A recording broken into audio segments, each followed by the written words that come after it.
தமிழகத்துல திமுக ஆட்சி அமைத்து இந்த கோயம்புத்தூர் எப்படி இருக்குன்னா இப்படி ஸ்மார்ட் சிட்டின்னு அப்படி டிக்ளேர் பண்ணாங்க. நம்ம விக்னேஷ் பேசினார் பாருங்க, ஒரு 20 வருஷம் எம்எல்ஏ இருக்கவங்க கூட திமுக அப்படி பேச மாட்டாங்க இந்த தொகுதியை பத்தி. ஆனா நம்மள பார்த்து சொல்றாங்க, டிவிக்கு இருக்க மாவட்ட செயலர் தொகுதியை பத்தி பேச தெரியுமா, கொள்கையை பத்தி பேச தெரியுமான்னு. இதே இங்க இருக்கக்கூடிய திமுக மாவட்ட செயலருக்கு கிணத்துக்கோட பத்தி பேசி பாருங்க, பேசுவாரு.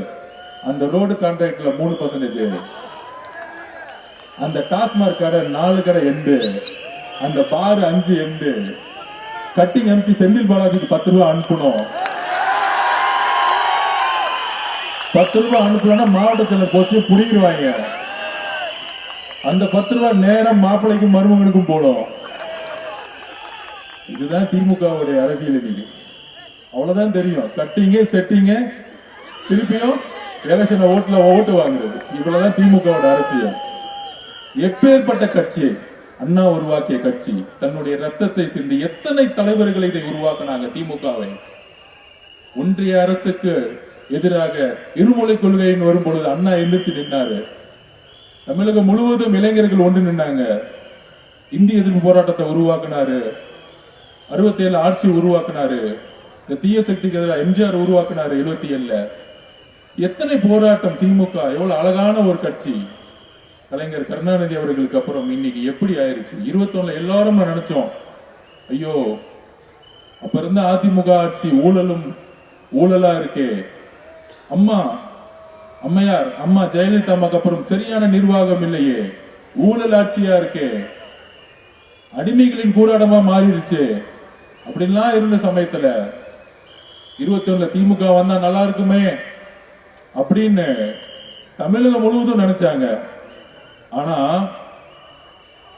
தமிழகத்திலேயே ஒரு கொங்கு மண்டலம் இருக்கு பாருங்க, அவங்களுக்கு உண்மை அப்பதான் புரிஞ்சிருக்கு. 21 புரிஞ்சுக்கிச்சு, இந்த திமுகவை நம்பவே கூடாது, திமுக ஓட்டு போடவே கூடாதுன்னு 21 முடிவு எடுத்துட்டாங்க. இன்றைக்கு நாங்கள் பதிவு பண்ணிக்கிறோம். அறிக்கை வரும், கட்சிக்கிட்ட இருந்து அறிக்கை வரும். மக்களை வந்து கரெக்டா பாண்டிச்சேரியிலையும் ஈரோட்லயும் எப்படி கூட்டிட்டு வந்தோமோ அதே மாதிரி நம்ம உருவாக்குவோம் இந்த வரக்கூடிய எல்லா கூட்டத்தையும், மக்களுடைய கூட்டத்தையும்.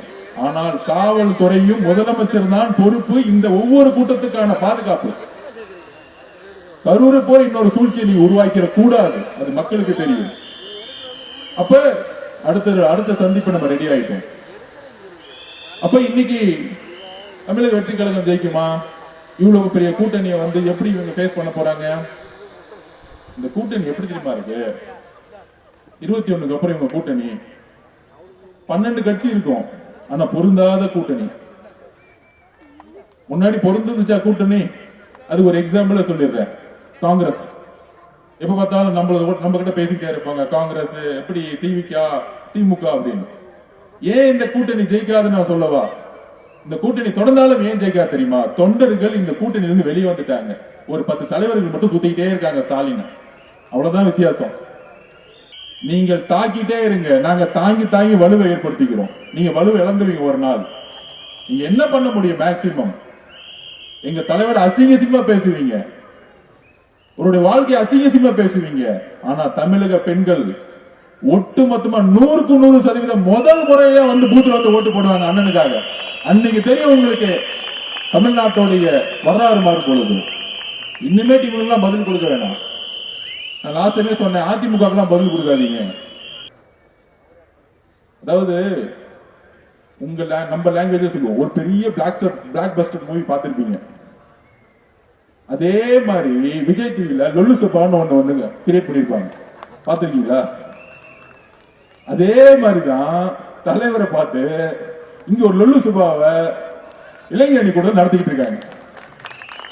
அது அப்படியே பார்த்து காப்பி அடிச்சு இமிட்டேட் பண்றேன்னு அவரு நடிகர்னு பேசுறாங்க.